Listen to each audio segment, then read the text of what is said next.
जी, बिल्कुल सही कह रहे हैं आप। अभी गुजरात से गनी साहब ने जो बताया, वो बहुत बड़ी हकीकत है।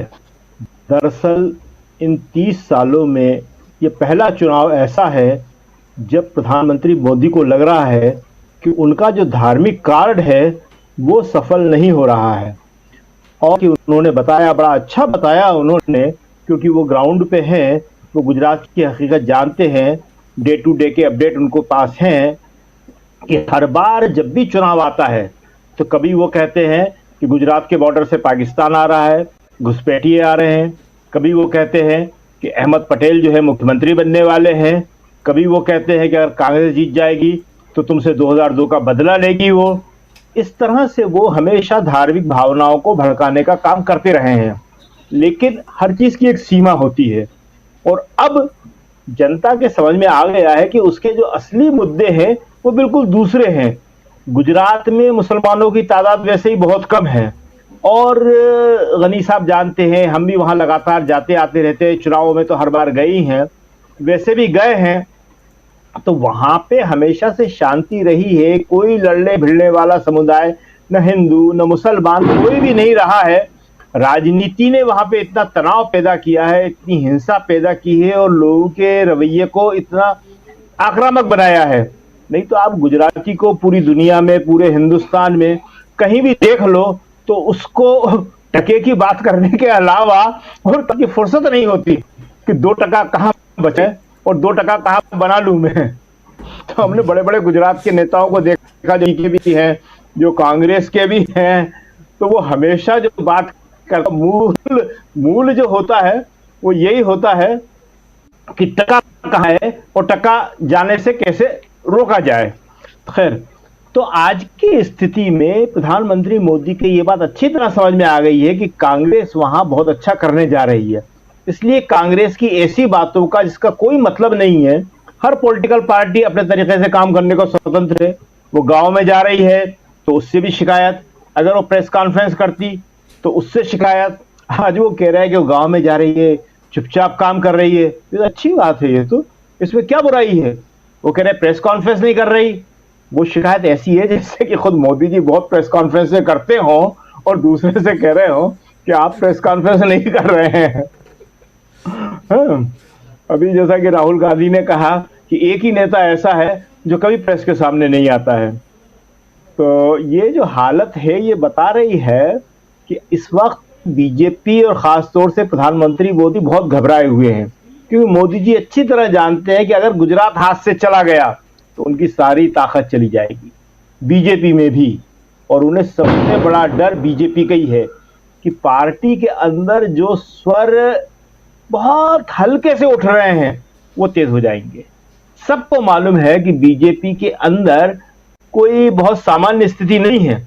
8 साल हो गए हैं, कोई किसी को पूछता नहीं है, किसी का कोई सम्मान नहीं है, किसी की राय नहीं मानी जाती है। तो ऐसे में राजनीति में रहने वाला आदमी दुखी होता है। बहुत सारे बीजेपी के नेता कहते हैं कि इससे ज्यादा तो कांग्रेस के राज में हमारी पूछ होती थी। लेकिन आज ब्यूरोक्रेसी से लेके और पॉलिटिक्स तक और कहीं पे भी हम कुछ भी कहते हैं तो जानते हैं कि हमारे कहने से कुछ होगा नहीं। हम किसी का ना कुछ बना सकते हैं, ना हम किसी का कुछ बिगाड़ सकते हैं। तो ये जो स्थिति है इसमें वो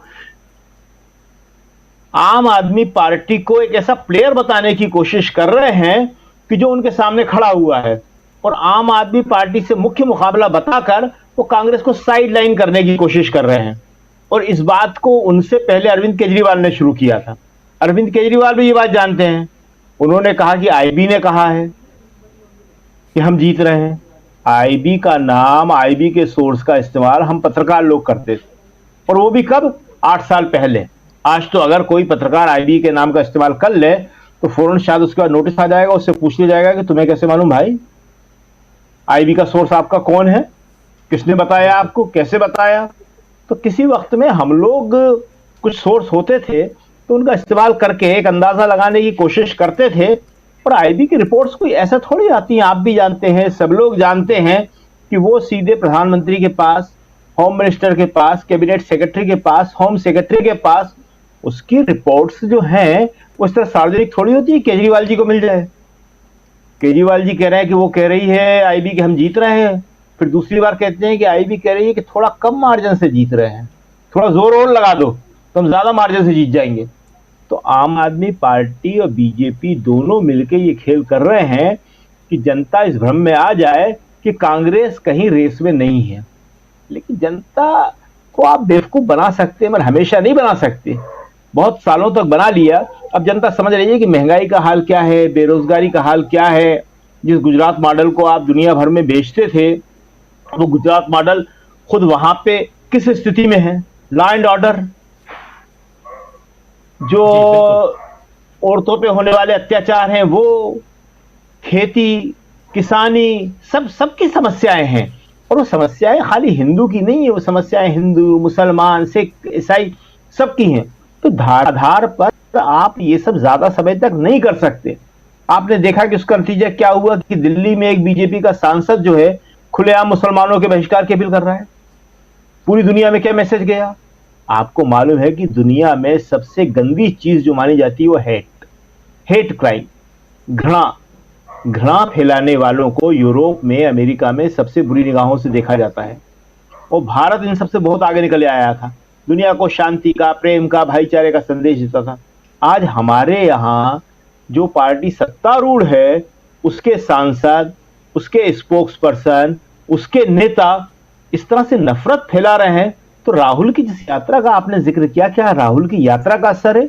निश्चित रूप से असर है, क्योंकि राहुल प्रेम की बात कर रहे हैं, भाईचारे की बात कर रहे हैं, मेल मिलाप की बात कर रहे हैं, और ये बात पूरी दुनिया में जा रही है।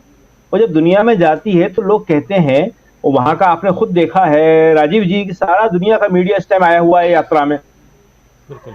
वो कवर कर रहा है। वो कहता है कि एक सांसद हिंदुस्तान का निकल पड़ा है सड़कों पे। तो वहां के लोग पूछते हैं वाई, क्यों? तो करस्पॉन्डेंट कहता है कि फॉर लव। तो कहते हैं क्या प्रेम की कमी है, वहां प्यार की कमी है? और वही जो मैसेज राहुल देना चाहते हैं पूरी दुनिया में फैल गया है कि हाँ, नफरत फैलाई जा रही है, विभाजनकारी जो प्रवृत्तियां हैं बहुत तेजी के साथ बढ़ रही हैं। और उनका जवाब देने के लिए भारत के एक सांसद को, हिंदुस्तान की सबसे पुरानी पार्टी के एक नेता को प्रेम और भाईचारे के लिए अपनी यात्रा निकालना पड़ी है, और उसका असर होगा। ये जरूरी नहीं कि यात्रा सब जगह जाए। भारत इतना बड़ा देश है, पूरी जिंदगी अगर कोई घूमता रहे तो सब जगह नहीं पहुंच सकता वो। तो ये तो अभी 6 महीने की बात है, इसके बाद दूसरी यात्रा भी निकलेगी, और यात्रा का मैसेज जा रहा है सब जगह। अभी तो दक्षिण से शुरू हुई है, आप इस तरफ आने तो दीजिए जरा, महाराष्ट्र की तरफ देखिए कितना मैसेज जाएगा। और हिमाचल और गुजरात तो इस साल चुनाव है, अगले साल होने वाले चुनाव में भी इसका असर पड़ेगा।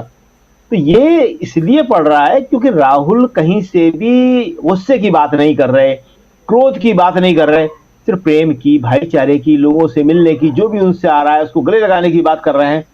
तो ये असर जो है गुजरात में दिख रहा है, और इसी वजह से प्रधानमंत्री मोदी जी घबराए। जी बिल्कुल। आप